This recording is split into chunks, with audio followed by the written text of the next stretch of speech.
Welcome back to the channel. We're back for another review, this time for the game The Legend of Heroes Trails from Zero.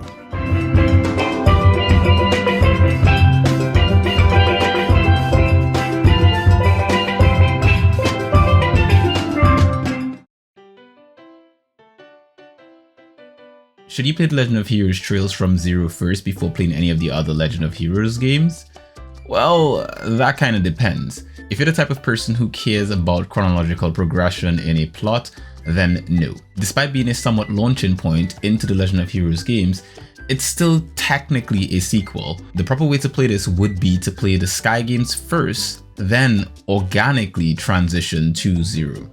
But if you're not much of a stickler for plot order, then you can technically play this game first, then revisit Sky in hindsight. Me being among the former meant not completing this game, but rather playing enough to give a solid opinion on my initial experience with it, with plans to finish it proper after I've completed Sky. So what is The Legend of Heroes Trails from Zero about? Its plot centers around main character Lloyd Bannings returning to his hometown to follow in his brother's footsteps and join the Crossbell Police Department. However, he finds himself assigned to a ragtag division called the Special Support Section, which performs odd jobs and helps people in need. But not long after joining, he and his teammates slowly discover that their vibrant city hides a dark criminal underbelly, as well as a few terrible secrets. Similar to other Legend of Heroes titles, Zero uses its world, NPCs, and characters to great effect. It all feels real, lived in. Well, from a narrative perspective at least. Originally released for the PlayStation Portable, the game was up-res for the PC, PlayStation 4, and Nintendo Switch. However, in comparison to more modern games, Trails from Zero looks dated. It uses a fixed camera while outside of combat, while sporting a somewhat 2.5D style. Not what most would expect from a game released in 2022, but consider this is technically a port of a 12-year-old game. Played on the Nintendo Switch, it looks quite dated on a 4K monitor. However, when played in that beautiful handheld mode, it's sublime.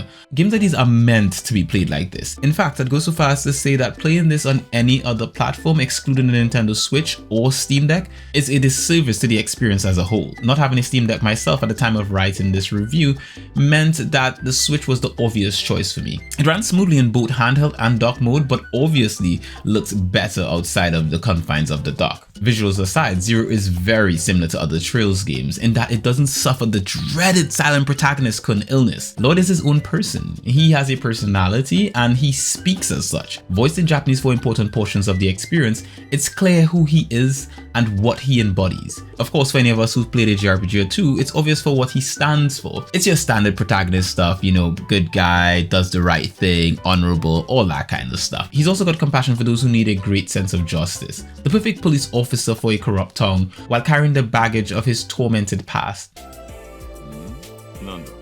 特務支援課というのは一体どういう場所なんですか？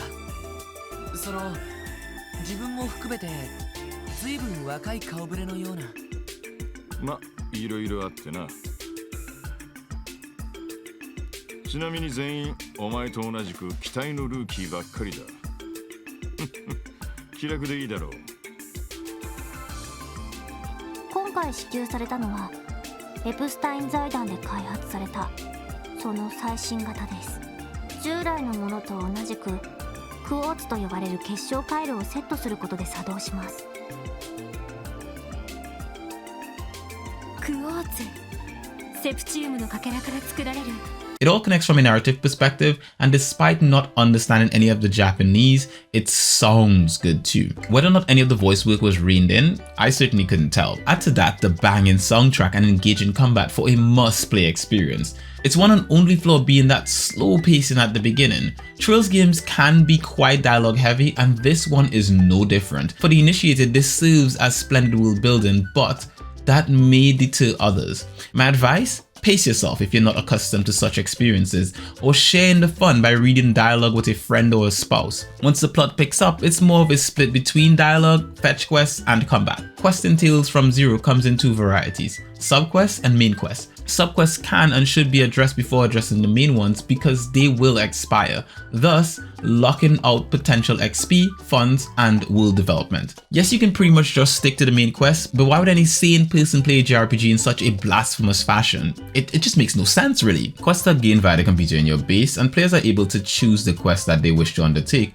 at their own discretion. Once accepted, the quest criteria will be presented in your detective notebook, accessible via holding the X button, then pushing left on the D-pad. Here you can also access the manual and a list of all the quartz in the game. What are quartz, you may ask? Well, allow me to explain. It's a key part of the Trails series skill system. Early in the experience, you're given an item called an ornament. It's kind of like a phone in which you can place gems in called quartz to boost your stats and grant characters special powers. Each member of your party has a different affinity to these quartz, which all have varying abilities. As you play, you'll gain new quartz and be able to unlock more slots in your ornament. Once set up, you're also able to outfit your party with different gear and set their formation for combat. When in combat, it's your standard turn-based affair with a bit of a twist. You see, the Trails games consider spatial awareness akin to a tactical RPG. So rather than just choosing your attack, you're also able to select where your characters are positioned in relation to the enemies. If not in range, attacks won't hit, so it can and should be used to affect the battle. One example is escorting an NPC in battle and needing to corral the enemy as far away from the NPC to protect them while picking off the monsters. On each character's turn, you're able to move them, use arts, attack, run, use items, or crafts. Crafts are the game's special abilities, while arts are like its magic. Using attacks and arts will add to your CP. The CP is then used for crafts or esprits, these being hyper-stylized attacks dealing serious damage. Esprits can be used at any time once the character has over 100 CP. By holding X and the corresponding D-pad, an esprit will be activated. Used effectively, they can sway a battle or even decimate an enemy in a single turn. If that's not enough firepower for you, then you can also use combo crafts, a combination of two characters' crafts. All in all, the developers gave you a lot of options for disposing of your foes. I'm sure I've missed some aspects of the combat like Team Rush, but if I focus any more on the combat, I'm sure we'll be here all day. Instead, we should focus on what else Trails from Zero has to offer. It being a remaster means quality of life features like the new speed mode to cruise through the city at your preferred pace. I wouldn't recommend using it in dungeons or during dialogue heavy sections, but outside of those two instances, I'd say it's a lifesaver. Lloyd and his band of misfit cops, Tio, Randy, and Ellie, are a likable bunch, and you're definitely going to want to see how they develop along with the rest of Crossbell.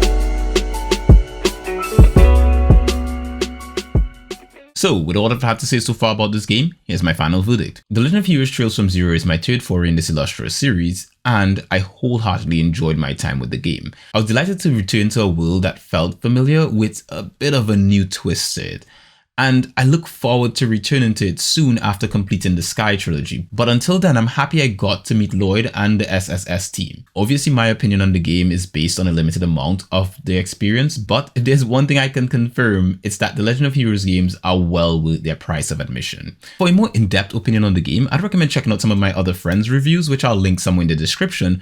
And other than that, feel free to check out some of my other reviews. Reviews like this one are created thanks in part to the support of spectacular viewers like yourself. To make sure you don't miss out on anything we do, like, subscribe, and hit the bell icon. If you wish to support us even further, you can subscribe to our other channels, the podcast That Beautiful Life, use our Amazon affiliate links, or donate to our Patreon. Links to all are in the description below, and I'll see you guys in the next one.